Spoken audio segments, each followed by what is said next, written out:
All right, all right, all right. Here we are, guys. All right, hope you're excited. We are at the last time period. Um, we just finished 1750 to 1900. This last time period is going to bring us to our um, uh, our finale and all the content that you will need to know for your AP test will be exposed to. And we're going to find out where you're weak after that, and hopefully you all go and become very accessible on your AP test. But anyways, here we go, 1900 through the present. It's going to be a lot of fun. I think you'll enjoy it the most because this is the most what you're the most familiar with. We need to start off here with basically discussing why do they have a question mark here? Why 1900? Why do they cut it off there? Now it used to be cut off in 1914 as the beginning of World War One. And I guess you could change it back because there's a lot of things that are going to happen here throughout the world. It's going to be before 1914 World War One. That's going to be extremely important. The automobile might be one, mass production. The Industrial Revolution kind of hitting a peak here with everything.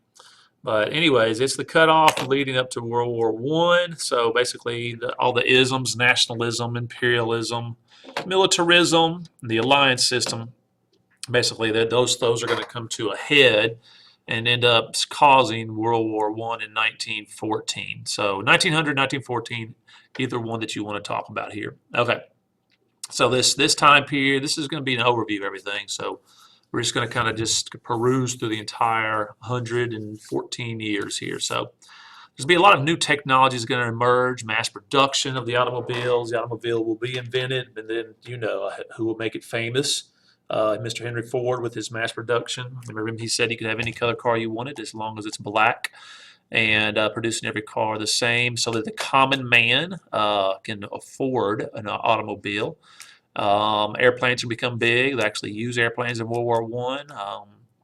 Probably the most famous of all the airplanes would be the Red Baron. He'll even be put in cartoons and all that stuff. But there'll be a lot of airplanes that start to come about, and eventually, during this time period, yes, it'll become common to have airlines that people go fly for frequently. No big deal. The radio will change the way they people communicate with each other, find out information. No longer is it just a newspaper. Now you just click a button and you can listen to a president of the United States talk to you. All right, so the radio is going to be a big deal during this time period. Be a lot of new sciences that are going to happen during this time period. A lot of new inventions, obviously, new people. You can think of one like Albert Einstein. Some sciences are going to be positive, some will be negative, and we'll look at some of those. And then, yes, we'll look at the modern age. How did the modern age get the way it is? The good, the bad, what changes have taken place, which is all you always need to know, and then what continuities or what things stayed the same throughout this time period and previous time periods. Okay, so one of the big things is America is going to emerge as a world power after the Spanish-American War in 1898, and then World War One will start in 1914.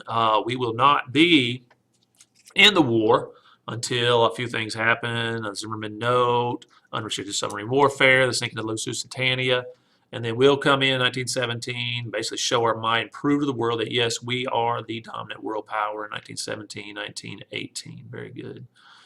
All right, Americanization, yes, as we become this world power, you'll see things like McDonald's, you'll see things like Starbucks. I know you're excited, maybe we'll have a Starbucks day. We'll all bring in some coffee, drink Starbucks.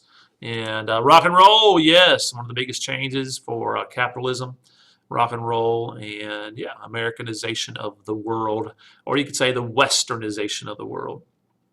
All right. Globalization is going to happen during this time period. You see a lot of different companies. You guys know a lot of this stuff. GE, Coca-Cola, Nokia, BMW, Samsung, you name it, Apple, Walt Disney, all types of things going to happen during this time period. This is something you need to stick in your brain and try to understand this. May have time, spend some time looking at this. Is this the deadliest century in all of history? Here's a list of some of the wars that happened, and definitely not all of them. World War One, Two, there's many genocides happening. Mao Zedong comes around in China. Stalin and communism in Russia. The Mexican Revolution. The Russian Civil War. Korean War. Vietnam. Afghanistan. I know this is hard to see, but look at some of this. Look at here.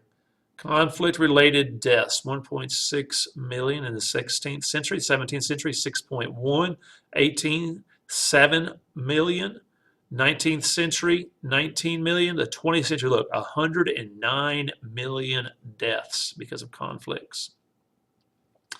All right, there'll be a lot of genocides we'll look at, and the Khmer Rouge, Armenian, Rwanda, Darfur. Some of you may have seen some of these movies that have come out about this stuff. All right. All right, the effects of World War I and the effects of World War II you need to basically look at. All right, World War I, you see Woodrow Wilson here, and him addressing Congress and trying to come up with a plan for peace is 14 points. The only thing that passed was the League of Nations. Effects of World War II, like the creation of the nation state of Israel is born after World War II. The atomic bomb, the effects of that. And you want to look at, make an argument for the positive reasons for dropping the bomb and the negative reasons for it. Communism will come about 1917. You have Vladimir Lenin here and Mao Zedong in China, the Russian Revolution and the Chinese Revolution, creating communism in our world. Lots of scares and fear will happen there. In America, we call it the Red Scare. You need to look at the Cold War. That's what we'll look at after World War II, and we'll see that America and Russia will end up in some major conflicts and all the results of that. I will look at the Cold War in different places, how it affected different places like the Congo in Africa. All right, we'll see the Cold War in Chile. And what you probably know the most about is the Cold War in Cuba with Fidel Castro and the Cuban Missile Crisis. Also during this time period, we'll look at Indian independence. Yes, check out Gandhi helping leading India to independence. That's right. And probably the most important thing in this time period that you need to make sure you're focused on is called decolonization. Decolonization. You'll see a lot of these countries starting to get their own, or excuse me, a lot of these colonies becoming their own country. Libya, Congo, and so on and so forth. We'll look at that, the decolonization. All right, we'll see Hong Kong being given back to China. You'll see a lot of educated Asians. They'll be educated in the West, will return back to their lands and help lead them through revolutions. You'll see Ho Chi Minh here, and it's an interesting person in history. Check him out. We'll have a good time with that, or it'll be very interesting for you. Here's Gandhi again, and him leading the revolution in India, help lead them into whatever. We'll see Nkrumah here in Ghana, and what they'll go through. We'll see advancements in communication. You guys are probably most familiar with this. Pick up my pen here. All the way up to the cell phone, the internet, so on and so forth.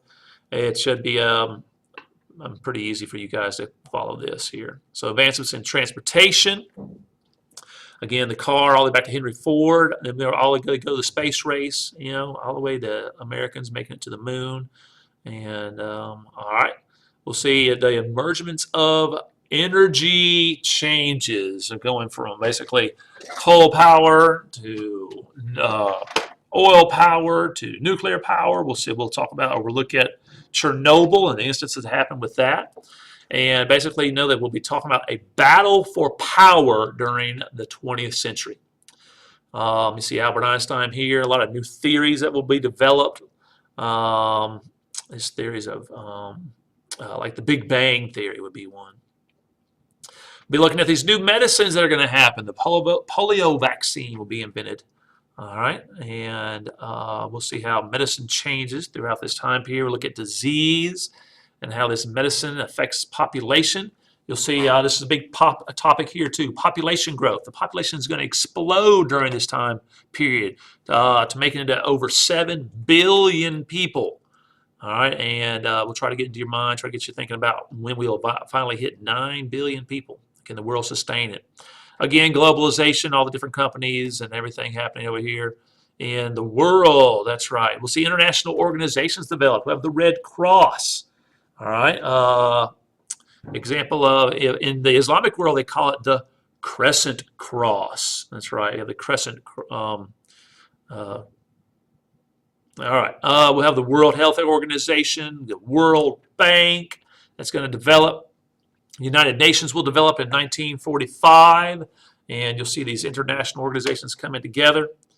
The G20 summit, which was previously in 1920s, the G7 summit. You have the European Union and the development of the euro. We get OPEC coming out of this, the oil and petroleum exporting countries. This becomes big. Cultural diffusion, Bollywood, all the different musics that developed during this time period, really affecting our world, changes in culture. Sports that we'll talk about, the Olympics, FIFA, World Cup. That's right. And then we'll start getting it to a close. We're talking about terrorism. We'll look at, like in Ireland, the IRA. We'll look at Al Qaeda and how that developed. And that we'll probably bring that to a close with modern times here, all the way up through ISIS. Some comparisons you need to focus on. Write these down. Make sure you can do this. A comparison of Hitler and Stalin, Karl Marx, Lenin, Mao's versions of communism, and the different versions of communism. We'll compare Russian, Chinese, and the Mexican revolutions. You should be able to do that. And we'll see the Soviets in Afghanistan and the United States in Vietnam. All right, and almost to an end here, you need to make sure you know what changed, what things will actually change, like the communistic revolutions. Again, the decolonization, all these countries will begin to be independent. And what's wild, just between 1945 and 1980, you're going to have the independence or the creation of around 90 different countries. All right, and then we'll also see the fights for the right for women, and women getting the respect that they deserve, starting back all the way to World War I. In 1919 in America, they'll get the right to vote, or after they basically prove themselves as a part of the changes here in America. And all right, we're going to have a lot of fun. Let's get into it. 1900 to the present. Hope you guys are excited about it. Let's get into this. Do a good job. This may be your favorite of all the centuries, the 20th century. All right, guys. Very good. Y'all enjoy it.